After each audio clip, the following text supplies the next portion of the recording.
Hi, my name is Mr. Johns and welcome to Dancing Drummer Matters. Our question for today is, how can I put effort into my dance?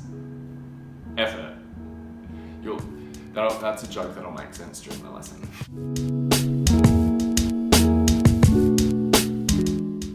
We have learnt so much in our lesson so far. We've learnt how to create a sequence of movement, we've learnt how to create new movement from thin air, and we've also learnt how to manipulate movement in a variety of different ways by learning some different choreographic devices. You guys are superstars. Very clever to learn all of that in only 3 lessons. So today we're going to focus more on how we can change the way we dance and move our body. And that's predominantly by looking at our dynamics and our energy, and we're going to unpack the word effort and what that means in the dance world. We're going to do this by looking at the 8 basic effort actions created by a movement scientist named Rudolf Laban. So Laban was a movement scientist. Yes, that's correct. He was a movement scientist. He did research and did inquiries all about movement and the ways we can move our body. He was also a choreographer and he was a dancer himself. Laban is actually considered to be a pioneer of modern dance. He kind of changed the way people move their body and the way that people think about moving their body too. So these 8 basic effort actions are called the Laban efforts, and people have been using them for a long time to experiment with new ways we can create moves. So our learning intention for today is we will explore different effort actions and how they are used to create new movement. For our warm-up, we'll be experimenting with the 8 different Laban efforts. So it's really important that you're doing this along with me and you're copying it, because this is how we're warming up our body, but it's also how we're learning really important stuff for our task today. The 8 basic efforts are ring, press, flick, dab, glide, float, punch, slash. They might sound like jargon at the moment, but we're going to break down each one and we're going to do warm-up movement based on each different effort. The first one is press. So that's heavy, direct, slow and bound movement. So let's first start off by feeling it in our palms.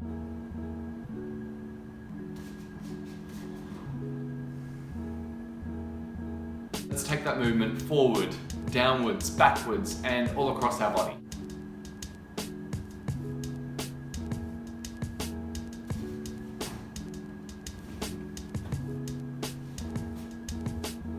You can let other parts of your body lead too, so like your knees or the back of your head or your elbows.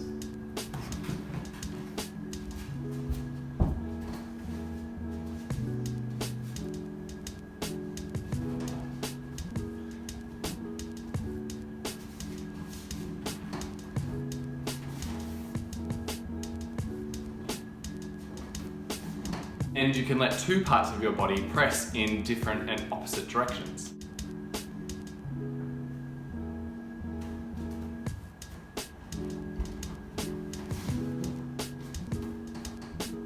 The next one is flick, so that's light, indirect, quick and free. You can just imagine a fly landing on your food or having dust on your shoulders, and you're going to flick it away by twisting your wrist.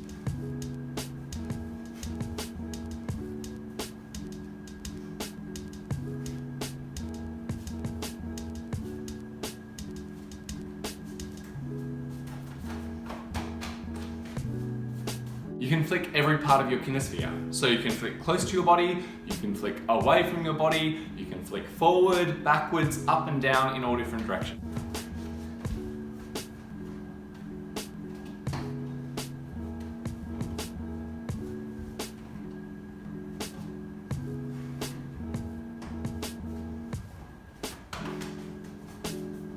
Try flicking with your shoulders, your head, or even your legs and feet.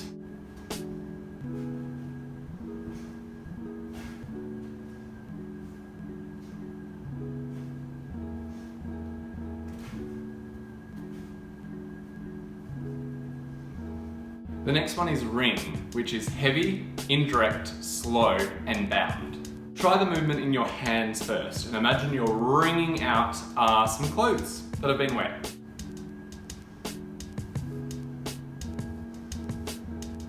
Next, imagine that you're untying a knot, and you can really exaggerate this.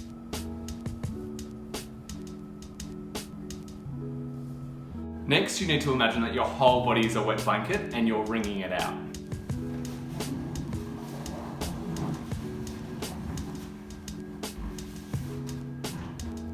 Try wringing in all different zones of your kinesphere.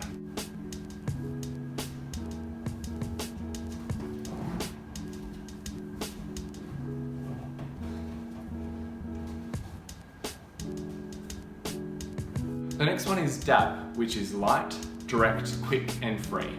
You can imagine you're a painter dabbing at the page with your brush.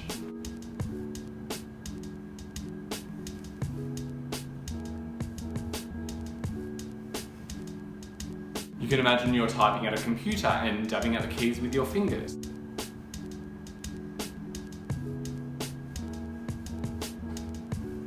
You can dab with your feet and your toes.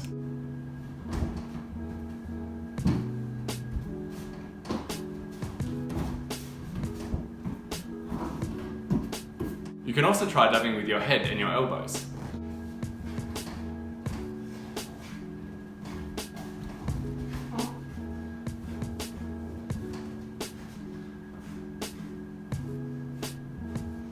Next is slash, which is heavy, indirect, quick and bound. So start by slashing your arm across your body from high downwards. Try slashing your arms in different directions.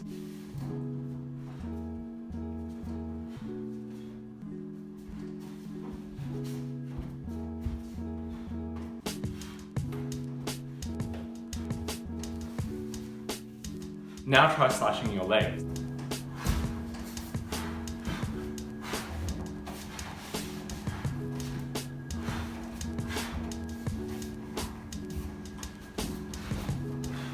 Try slashing as you move from one position to another.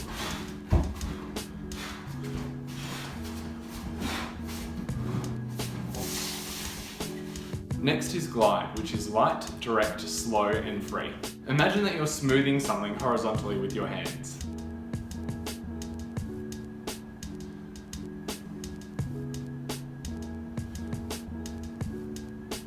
You can let your palms face inwards and pretend you're getting rid of imaginary cobwebs.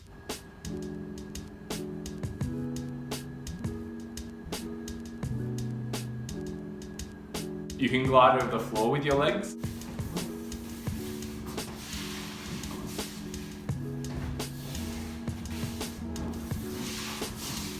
You can even glide with the trunk of your body.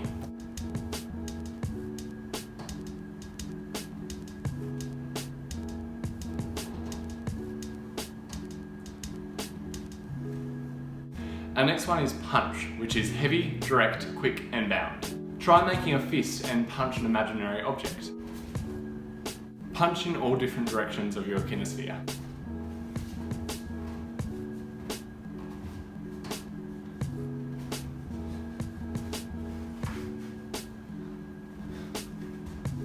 You can punch with your legs, and when you do that, that becomes stamping. And you can try punching with other body parts. So with your head, it becomes headbutting, but you can do it with your elbows, with your knees, with your feet. Like I showed you, you can do it in a variety of different ways.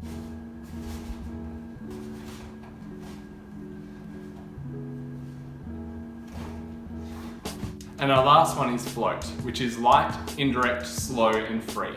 Try leaping off the ground and feel yourself float for a moment in the air.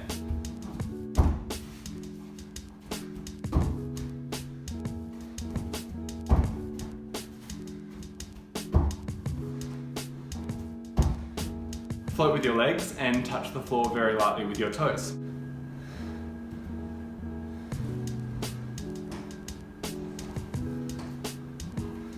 Laban categorised human movement into 4 different parts. They are direction, weight, speed and flow. Each of those parts has 2 different elements. So for direction, direct and indirect, weight, heavy and light, speed, quick or slow, some people call slow sustained, and for flow, bound or free.